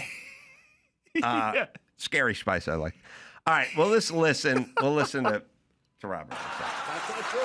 Well, then you would know about this after the election. And we know for a fact that that's what they did? Of course. You don't follow this. Saying you know for a fact that that's what they did. I don't know what they did. I know, because you only watch MSNBC. No, that's not true. That's not true. Well, then you would know about this. I do know about that. Well, you're acting like you know. I do know about that, and I do watch Fox. But the point is, we're all right, hold on a second. I like it when a guy creates his... I like it when a guy creates his own cul-de-sac on like both sides of the street, because he goes, so his premise is like, that never happened, and then he goes, that never happened, and he goes, I do know that happened, and then he goes, but you only watch MSNBC. I watch Fox too, and then he goes, but the point is, and I'm like, oh yeah, what is the point? You do know it, you don't know it, you watch a lot of Fox.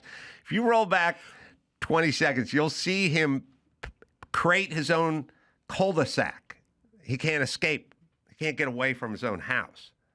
And we know for a fact that that's what they did? Of course. You don't follow this. Saying you know for a fact that that's what they did. I don't know what they did. I know, because you only watch MSNBC. No, that's not true. That's not true. No? Well, then you would know about this. I do know about that. He does know. You're acting like you know.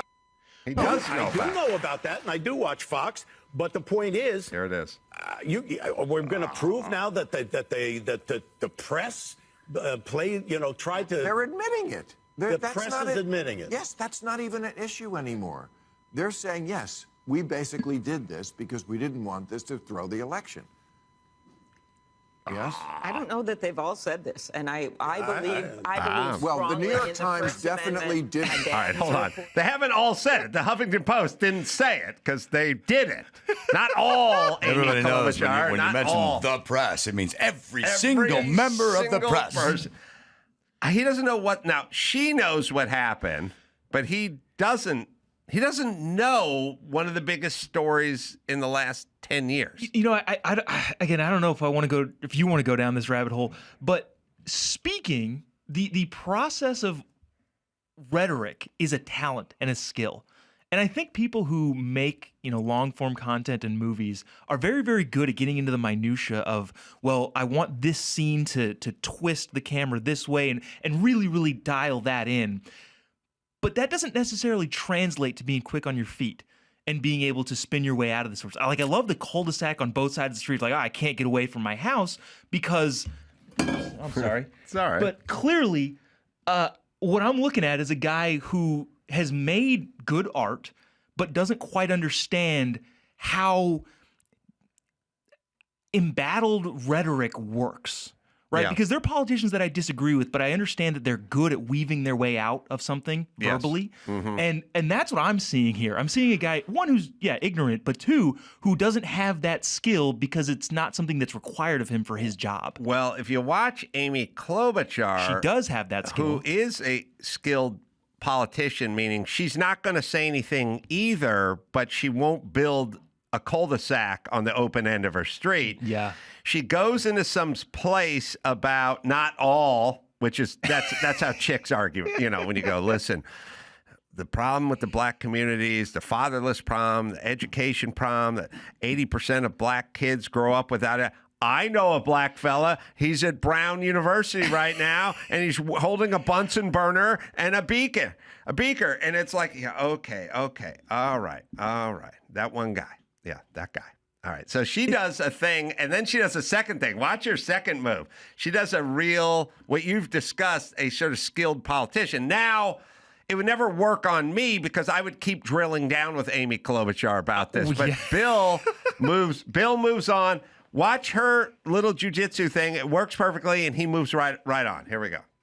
Yes. I don't know that they've all said this, and I believe strongly well, the New York in the Times First definitely Amendment. did. My dad was a reporter. I believe in it, and I think you have to make sure that you're treating people fairly. But I think Rob's point here is that we are dealing with a man who used to be the president right now, who literally tried to lead an armed insurrection. And that's why we're so focused on this right now. And I have not been, as you've noticed, as bombastic as my friend here about what's going to happen.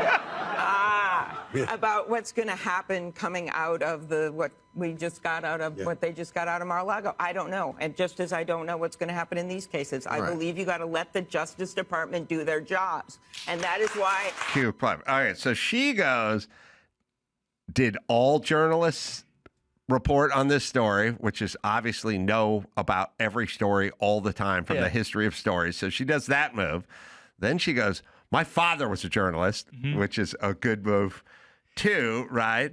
And then she pivots back to Trump leading an armed insurrection. Literally leading an armed insurrection. He was out there with his sword leading the charge, pushing people over. Yeah, that's right. Do you, for the listeners? And then she weaves in Mar-a-Lago and them finding documents in Mar-a-Lago, and then she goes, we got to let this system work, and then everyone claps, and then we're done with her. Do you want to, for the listeners, do a role play of what this is like? Because I think people recognizing that rhetorically, like, ask me a question. Ask me a pointed question about anything. All right. What was Charlie Kirk's astrological sign? Well, the thing about astrological signs is sometimes they're accurate and sometimes they're not. What is definitely accurate is the Trump administration's attempt to illegally remove people from this country, and that is what we are fighting for. And Bill Maher's audience cheers. Right. That's all. I know. That's anytime I ever hear Gavin Newsom speak or Pete Buttigieg speak, that's unless all he's on know. your show. I think everybody in the world has seen that clip from however many years ago. And I hate to inflate your ego here, but that was great. That's what journalists are supposed to do. Well, look, if I say to you, Jobob, what's your favorite color? Or what is your favorite color? Blue. Blue. Oh, that's kind of my favorite color too, so I'm not going to argue with it. But if mine was red, I would go, well, his favorite color is blue. Now, if you said, like, my favorite color on a car is pink, I'd go, that's not a good color on a car. And we might have a discussion about it. But if you said something that was patently insane, then I would keep pushing back. And Gavin Newsom said something that was patently insane. Yeah. And I kept pushing back because he never brought it home. Like, he never went, if he said 50% of black and Hispanics in California don't have access to checking accounts. And I'm like, okay, that's a lie. But what do you mean access? Yeah. You can't get it. Like, you're a black guy, so you show up at the B of A and they turn you away because you're black, like it's in 2015 or whenever it was. So that's patently insane. But then I will let him do what Amy Klobuchar did, which is I will give him a path where he can go, I don't know if it's 50%, but it's alarmingly high, and then offer some sort of remedy. As a matter of fact, I'm going to produce a bill where we have banks and Washington Mutual and got together with me, and we're going to go to high schools in the inner cities, and if he some path to something, he just kept going, and he never offered any kind of path to anything, and he just kept. He's semi-retarded because every time I pressed him on what's going on with blacks and Hispanics, he said all people. And then I'd go, why do you keep saying blacks and Hispanics? He goes, because the levels are so high with those people. And I said, why is it? And he said, it's just because that's the way it happens to be. Yeah. Which is a weird thing for a politician because, if you're in New Orleans and the water's getting over the levee and getting into the town and flooding, you can't go, that's just the way it happens to be. You have to have some plan for building flood walls and runoffs and basins and stuff. You can't just go, that's the way it is. No, you got to hope and you got to pray. Yeah, well, you got to raise hope taxes. For change. You got to raise taxes because that'll help. Yeah, so something's wrong with Gavin Newsom, which is weird because many Americans don't see what I see in that something is wrong with him. It's an attention problem. It goes back to the just uncurious about, because he's decent on TV when he's talking to his own audience. And he says stuff that is outlandish if you know what you're talking about, but not so outlandish that a person who's just tangentially paying attention to the news of the day, who also votes, by the way, which you mentioned a whole other thing there, but there's that's what the problem is. There's a great clip that I think I liked, Andrew, which is him and his wife talking to the Latino population, explaining it's like happy Latino Heritage Month or something. I must have liked it. It's a few days old where they just said, it's so glowing. It's so great. It's racist, because they're racist. Because that's their vote. It's a perfect thing. So him and his wife are. First off, everyone gets angry at me. They go, "Oh, what do you care about Spanish? Awareness Month or Heritage Month?" I go, "Stop breaking everyone off into groups. Just stop it. I don't want this month. I don't want that month. I don't want 15 flags over the State House. I don't want. It's just we're Americans." All right, but this is great. It's a great clip. Feliz mes de la herencia latina, California. Our Latino community makes California great, period. We wouldn't be where we are, and we wouldn't be who we are without you. The Latino community is a fundamental part of California. All right, hold on a second. Let's do a little math. First off, 2 whitest people on the planet, number one. But let's do a little experiment. Southern California. Sun Valley, Sunland, Pacoima. Probably 75, 80% Latino, crime-ridden, garbage-ridden, average income, 40 grand, schools failing, and dangerous. It's because they don't have checking accounts. We're the least Latinos. Orange County, say one of those beautiful beach cities over there. Orange County, yeah. Laguna. Yeah. Okay, Laguna. Laguna is less than 5% Latino. Where would you rather live? So I'm going to go, okay, forget about where would you rather live. That's not that racist. Where's the house more expensive? Laguna or Pacoima? Because Pacoima is gang-infested, littered, junk, dirt lawns, crime, and shit schools. And then Laguna is a beautiful oasis that you can't even believe is in Southern California because there's no crime and there's no garbage, there's no graffiti. So I don't mind some Mexican food, and I like Hispanics because I work construction, and that's the people I work with. Mm-hmm. But let's not get it twisted, Kevin. They're not responsible for everything that's good in California. But let's keep it going. It's funny. Part of California, bound up in our very DNA. The grit, the joy, the dreamers, the food, the vision. You built this. And right now, the federal administration is targeting. Well, hold on. You built, if you mean you applied the stucco, then yes, we built it. But go back. Let's just listen to Gavin brag a little. By the way, when he went to the French Laundry with his white buddies to drink super expensive wine, how many Latinos were at that table, or were they just in the kitchen? All right, go ahead. And right now, the federal administration is targeting. Now, go back. I want to hear him. I like when he heaps praise on him. All right, that's good.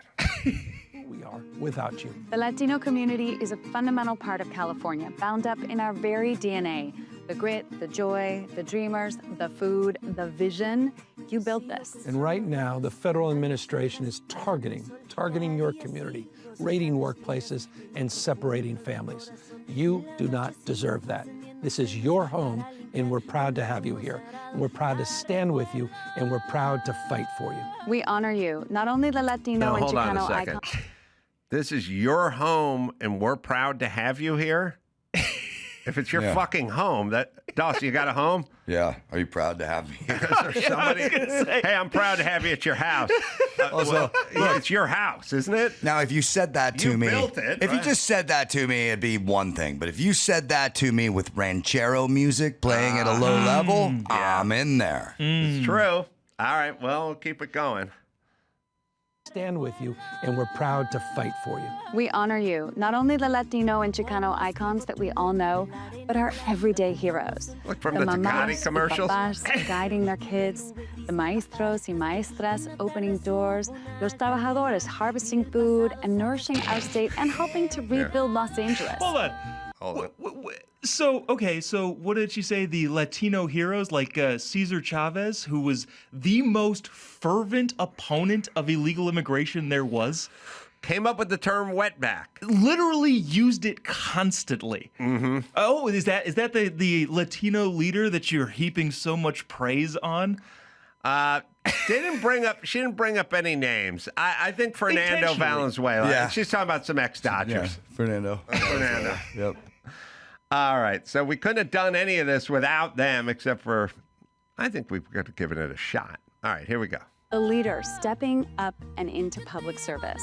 Latino and Chicano communities keep our state moving forward con corazón y fuerza y pasión, and we are beyond grateful to all of you. So we want to acknowledge the fact that our story doesn't exist without yours, and to that, we celebrate you. No solo este mes, sino cada día y todo el año. California is strongest when every family has the chance to thrive. That future only works when we lift up Latino voices and Latino dreams.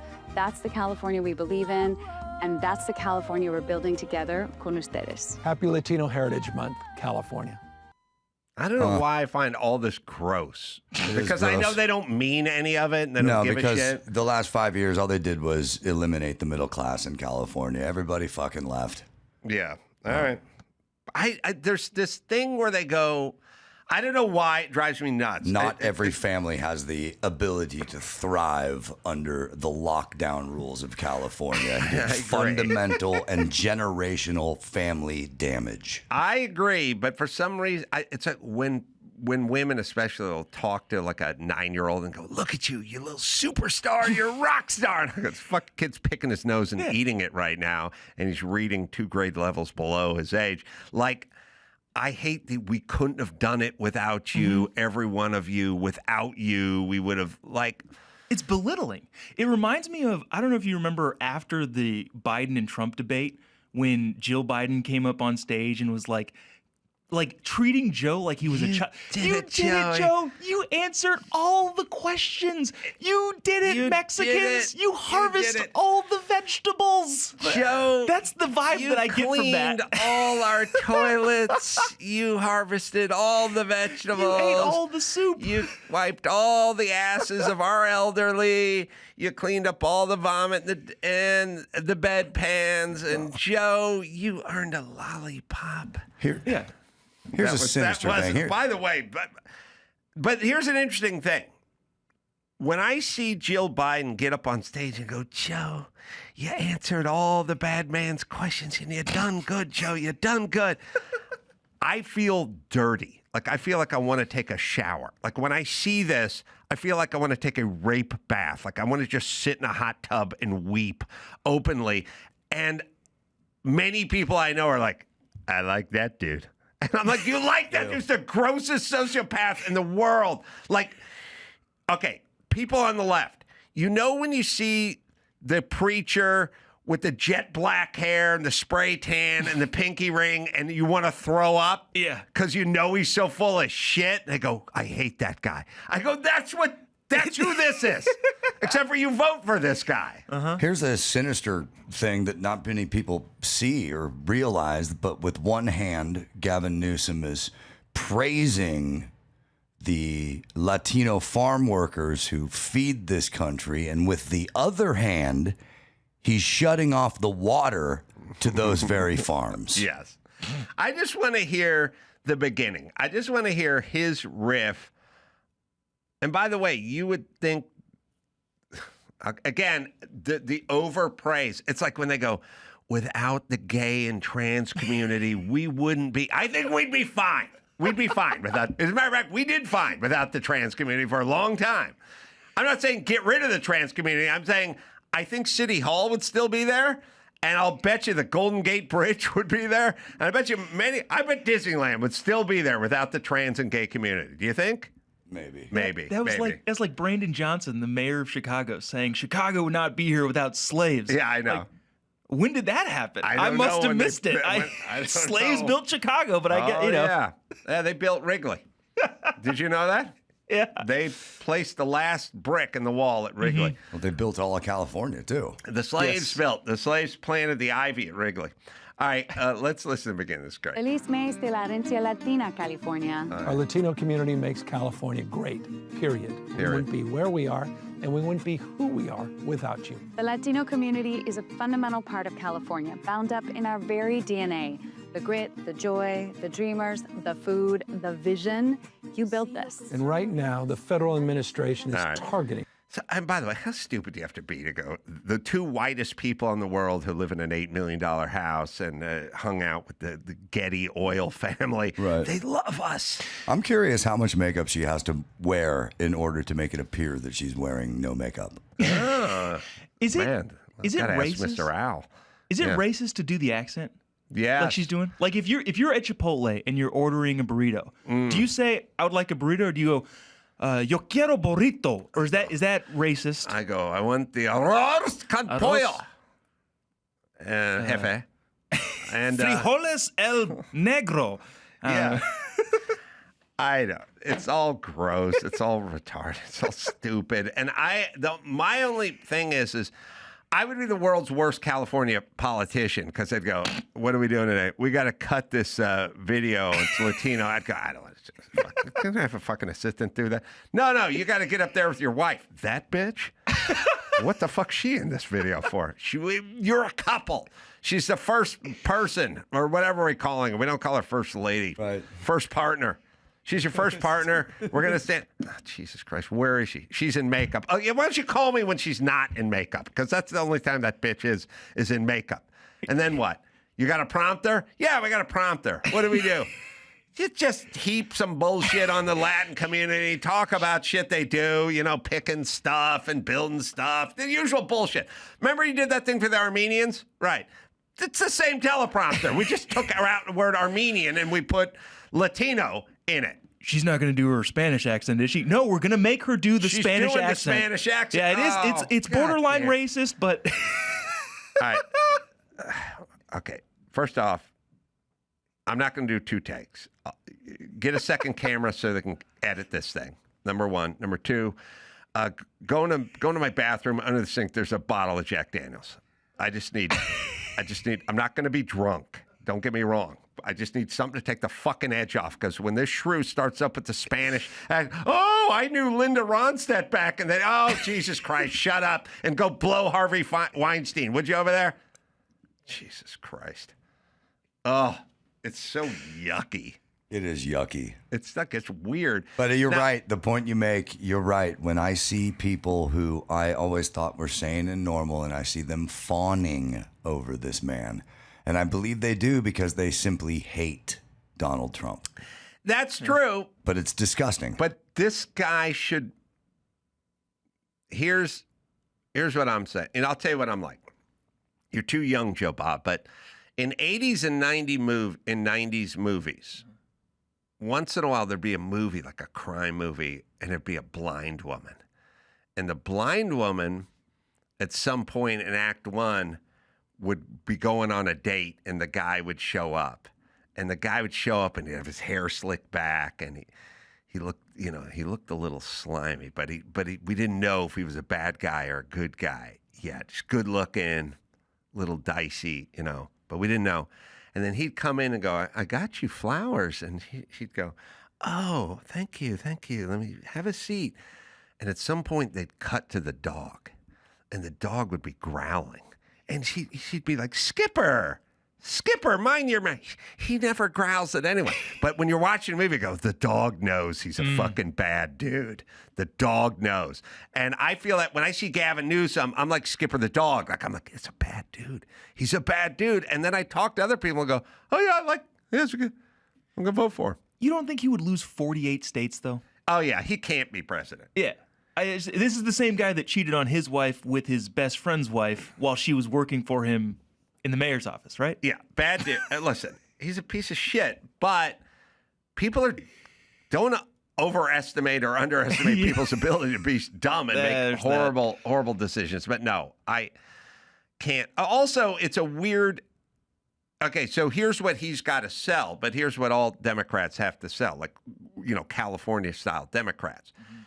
You have to go. It'd be like me going. All right, let me give you an example. He's running the 4th largest economy or the 6th largest economy or whatever it is in the United States, right? And he's horrible. He's horrible at everything he does, right? Mm-hmm. So it'd be like if you said to me, Adam, I want you to take over all the IKEAs. And then when you went to IKEA, there was raccoons running around, there was rats, there was no more Swedish meatballs. The place didn't have any of the stuff you wanted. The bookshelves you ordered never came, and it was a mess. I just fucked it up. And then somebody said, well, okay, now I got to get away from IKEA, and instead I like to move to a bigger job. Like I'd like to run NASA.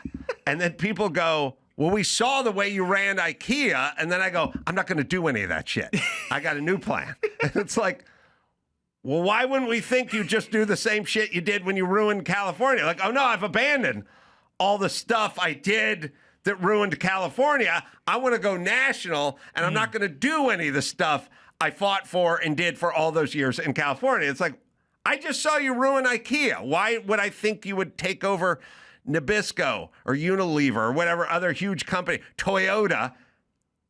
Why did I think you wouldn't just run Toyota into the ground? And they go, because I'm going to do everything differently. And it's like, but why don't we just get someone who knows how to run a car company? Why don't we get someone who never did, who never ran anything into the ground? I'd be curious to see if you're able to pull up this statistic. It's concerning. You mentioned, well, it's the 4th largest economy, and Gavin talks about that all the time. We have the 4th largest economy in the world.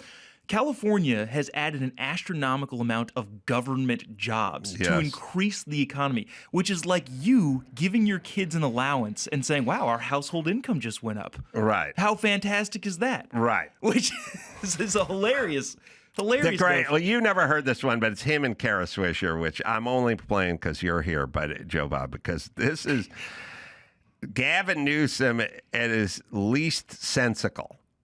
Now, you thought me talking to him was him being nonsensical for a long period of time and going in a circle. The Kara Swisher interview from the radio from 5 years ago is the best. It's a minute and a half of Gavin Newsom being nonsensical. Well, it's just audio, but it's great. It's her asking an actual question and probably expecting an answer. Like when Kamala went to The View and Sonny Hostin was like, and what would you do differently than Joe Biden? And she went, Sonny Hostin must have been like, hey, bitch, I just gave you a fucking softball. Why weren't you ready for this? You had to know. Look, we're friendly confine, but we're going to ask some questions and pretend we're doing something. And I thought you'd have that. You'd have an answer for that, but you got nothing? Like, she sits down with what's her name and goes, have you been to the border? I've not been to well, have you been to the border? We've been to the border. Like, you weren't prepared for that softball question. So he gets asked by Kara Swisher, what about people leaving California?